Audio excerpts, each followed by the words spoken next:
as we go from the notion of targeted therapy to the notion of personalized medicine, then molecular diagnostics that tell us whether or not that pathway is present in this individual, or more generally, among lung cancer patients, let's say, we need to be able to separate that total population of lung cancer patients into individuals who have a mutation of the epidermal growth factor receptor, because we have a treatment that is extraordinarily active in those individuals.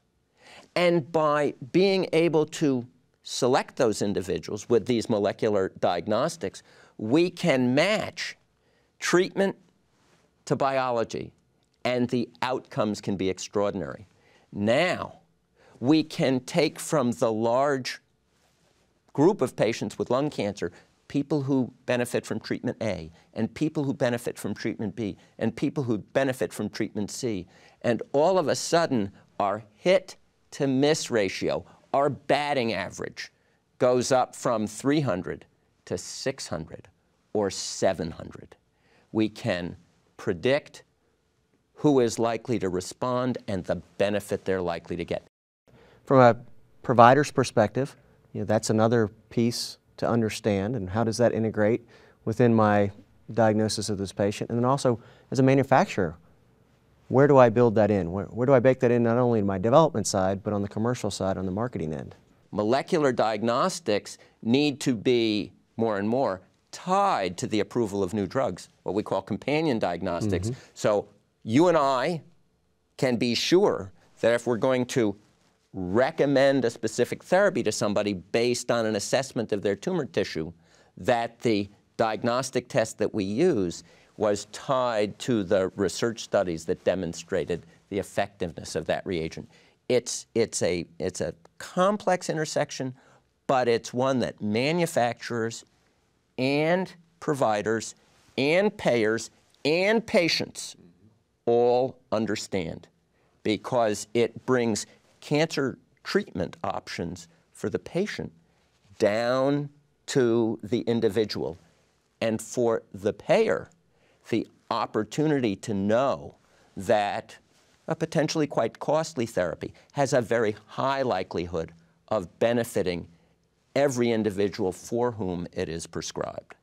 When we start talking about companion diagnostics, and this actually came out of some recent research we did with providers, that said 67% of providers in a certain scenario had access issues to a certain diagnostic. So from the manufacturer's perspective, we found that they're having to add on more, if you will, access on their access strategy plan, more tactical ways to support the patients, to support the physicians, to make sure these don't become barriers to patients getting the appropriate therapy.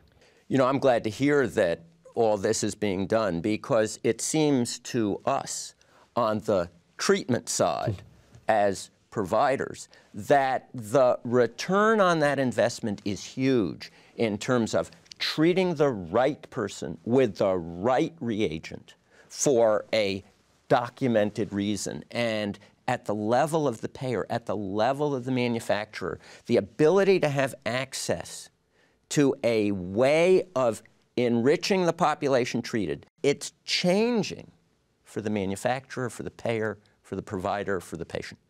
We've talked about the targeted therapies. How does that fit in with the overall sequence of therapy? Is it changing? Where is that headed, and how is that important to our manufacturers? One thing that is part of that change from the monolith to the individual patient and tailoring treatment is the recognition that in many settings now, we have not just one therapy, but we have a sequence of available therapies. And part of our goal is to create a chronic disease out of what previously was considered to be that immediate death knell. So with targeted therapies, we have the opportunity to try and tailor the sequence by understanding some of the molecular markers. But these days, not only do we learn about the targets and first-line therapy targeting, but we're also beginning to understand what's the molecular biology of relapse or progression after response.